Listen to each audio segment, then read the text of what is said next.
good afternoon and good night to wherever you are in the world. This is episode 2 of Spurs Up. I'm your host, DeAngelo Stevenson. And I'm Ben Parsons. And today we have an exciting show, but I feel like I need to vent. Oh, God. About what, D? I don't know. I just want to vent. But we have an exciting show for you guys today. You know, we're going to talk about a little football, a little Kevin Durant. And we have a lovely guest host today as well. We're going to introduce her later. So let's get to the swing of things. First off, we're going to talk about NFL free agency. Now, as you all know, the big name in free agency this coming off season for the NFL is Adrian Peterson. You're right. Obviously, he was let go by the Minnesota Vikings. I'm sorry.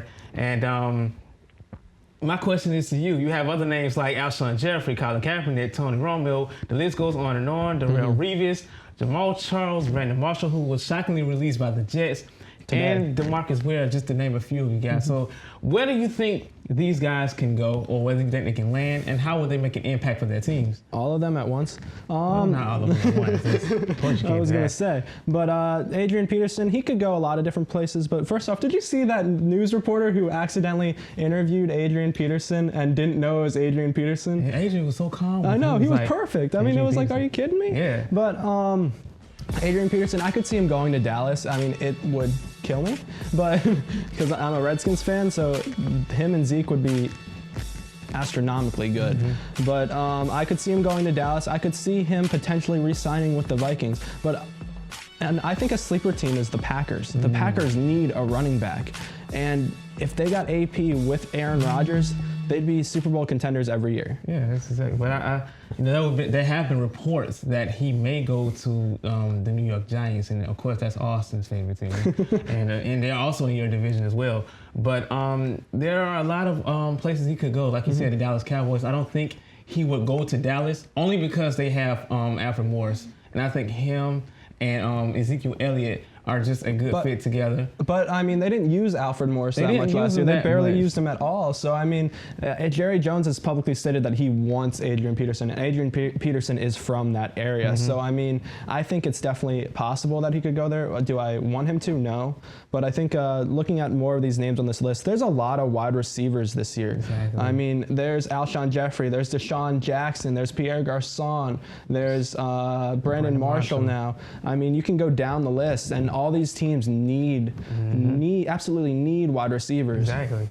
And the biggest name to me on this list, the second biggest name on this list to me, it has to be Tony Romo. He's still relevant for his age, but the only question about him as a player, can he stay healthy? Yeah. Now, there have been reports that he may go to New York, to the Jets. I don't see why he would want to go without a weapon. That's why I feel like it was a shock for New York to release Brandon Marshall. Yeah. But there's been reports that he may go to the Jets. Kaepernick, he may go to Denver and play for the Broncos. So we just never know about To be fair, they've been saying that for the last 2 years. Exactly. I mean, last year they thought Cap was going to go to the Broncos. He didn't. I mean, the Broncos have two quarterbacks that they really need to decide what they want to do. I mean, they have Paxton Lynch, who's a decent young quarterback. He just needs time. And that's what we don't do enough in the NFL anymore. They don't give these young quarterbacks time to mature. They don't like Aaron Rodgers is a perfect example. He was playing behind Brett Favre, so he was never going to start. But like he matured over the 4 or 5 seasons, I think it was. He was there, and like you just see him start. He took the league by storm when he started. And I mean, it's just time that makes these quarterbacks good. So, I mean, when you're talking about Paxton Lynch or Trevor Siemian, they both are young, but I don't think they necessarily have to change. Now, a team that might want to change is Houston. Brock Osweiler did not look good for most of the year. I feel like he's not worth the money that they're paying him, only because he was forced to start in Denver because they didn't have a second option when Peyton Manning was out, and they seen a glimpse of him. But then Houston just went out and said, okay, this is our guy. We're going to pay him this max amount of money. And yes, they made the playoffs. They won the AFC South. But still, they barely won the AFC South. Yeah, I mean, you still also have quarterbacks like Brian Hoyer and Chicago's Jake Cutler. Jake Cutler. I mean, you still have those quarterbacks that are open. So it's going to be an interesting offseason to say the least. But I think we also need to recognize that there are defensive players that are that are definitely being considered. I mean, not being considered, that are free agents.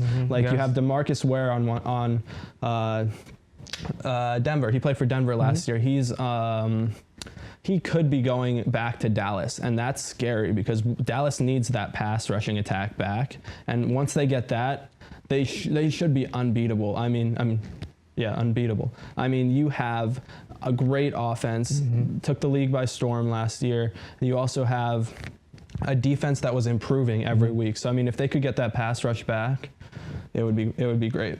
Yeah, speaking of returning to teams, you also have, I'm not being biased because I'm a Colts fan, but then again, you have Dwight Freeney, who was considering coming back to Indianapolis with the Indianapolis Colts losing a guy like Robert Mathis. They need that pass rushing back, and I just feel like he would be a great addition to that defensive line. He would. He's also getting old. That's another thing about free agents is that a lot of these guys are getting up in age. Like Darrelle Revis, he's getting old. DeMarcus Ware, I think, is like 35. That's not too old. But like a lot of those wide receivers we were talking about, Brendan Marshall, coming on the tail end of his career, he just wants to win. So it's definitely pay attention. I think free agency starts the 9th. So definitely be on the lookout to see where these guys start signing.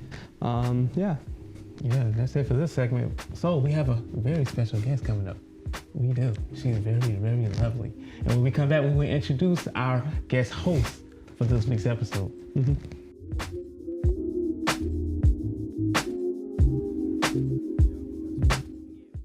And we are back with our guest host for this week, the lovely Miss Alyssa Butterson. How are you today?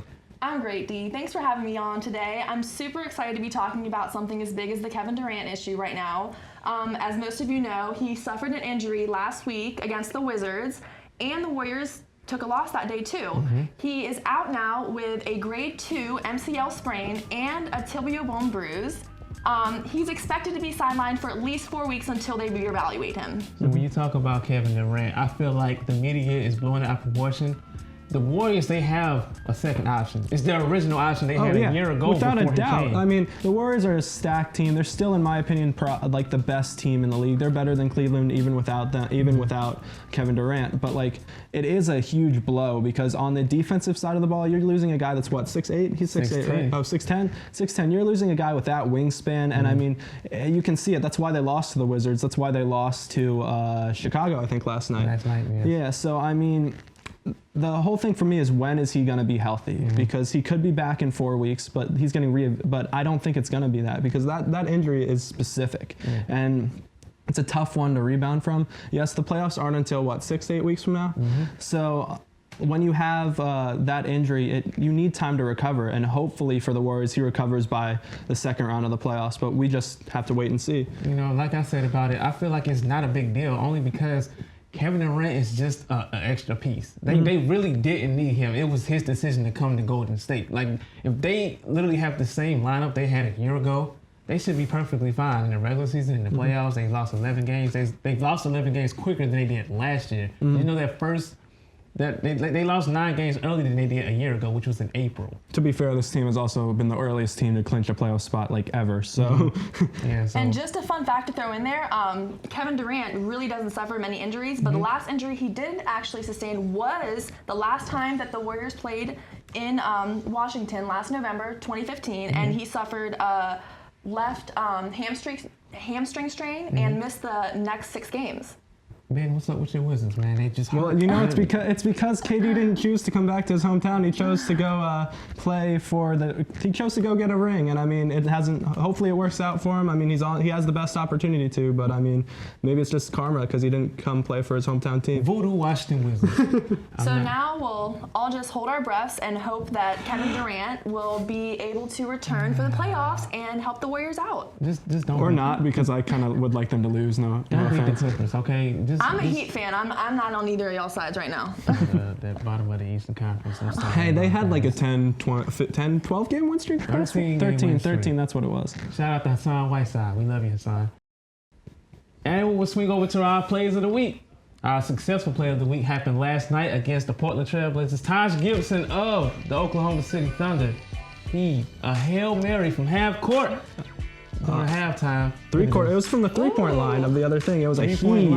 That's a he just got that ball, threw it up like a quarterback, and that's a quarterback somehow it went in. I mean, I have no idea how I can do that. Basketball or football? What are we watching right now? Maybe y'all should sign Taj Gibson in free agency. I don't know. That was an impressive shot. Taj Gibson. That was an impressive throw right there, dude. I guess it was. Speaking of Washington Wizards, once again, no one likes to be the bearer of bad news. No one wants to be embarrassed. John Wall, Although if you're D, he likes embarrassing the Wizards. I do, man. He's like one of the more creative passes in the league. And he just won't. just hit. Throws the ball right at Gortat's face. Right I mean, face. it was a good pass. He gets 13 assists a game now. He had 19 in that game against Golden State last week, but he just absolutely pummels that ball into Gortat's face. Hurts. The replay definitely shows you the intensity of it. It hurts. I got hit by the ball. You remember that time I got hit by the ball strong? Yeah, and your glasses broke? Yeah. Beware of basketballs, people, please. They hurt. They're dangerous. They are dangerous. Okay, now our predicts of the week. Now, obviously, this has been a rumor. We don't know if this is actually true or not, but there has been word around that Conor McGregor and Floyd Mayweather are participating in a boxing match. So, I watch boxing, I watch MMA. So, out of the two, who do you think will win that match? Ooh. I would like to say Money Floyd Mayweather. Yeah. You know, I'm gonna go with Conor, only because do you really? I really want to see Floyd lose. I love Floyd. I was gonna say. I love Floyd, but I feel like he needs one L. Why? Floyd, I'm on the money team. Don't worry, I got your back on this one. I'm not on the money team. Yeah, she'll put money on the money team. I'm not on the money team. I'm on the broke team because I'm broke and I need it. Yeah, but and Conor McGregor's not broke. I know, but Conor McGregor is a great fighter. I think that it'll be an interesting fight. I definitely think that he will give some competition to Floyd, but when you're number one, you're number one, and Floyd is just, quite frankly, the best. He's shown us that time and time again. I'm excited for him to show us yet again. Also, which way are they going? Have they determined how they're going to fight? we don't know. Because it's an actual boxing Because is it going to be an actual boxing match? Well, then that definitely favors Floyd Mayweather. It favors Floyd. I mean, Conor McGregor is strong. He's a animal. He's great at what he does. But you're telling him to go box with arguably the best boxer in our time. Mm-hmm. I mean, you have to think, for Floyd to even agree to a deal like this, it's going to have to be mostly on his terms. So I do see where they're doing with the boxing thing. But, I mean, like I said, Conor is a great fighter. I think he's definitely talked himself up on the internet, if any of y'all have seen that. So, But which fighter or boxer hasn't done that? very true. Well, I'm gonna have to go with Conor because Floyd, I love you so much, but I still haven't got my response from my loan for school. So I need an answer, or you getting your butt kicked. So yeah, that's how that's going down. 2 against 1 though. 2 against 1. I'm sorry. I still got you, Floyd. Well, this wraps up this week's episode of Spurs Up. Thank you to the amazing, lovely Alyssa Butterson for coming out to the show today. Thank you, Dee, for having me. I really had a great time. Thank you so much. We did too. You know, we love doing this show. We love having beautiful people like you on the show. So. Make sure you tune in next week for episode 3 of Spurs Up. Exactly, and make sure you hit the subscribe button for more content from SGTV. For Capital City Sports, I'm DeAngelo Stevenson. I'm Ben Parsons. And I'm Alyssa Butterson. And we'll see you guys next time.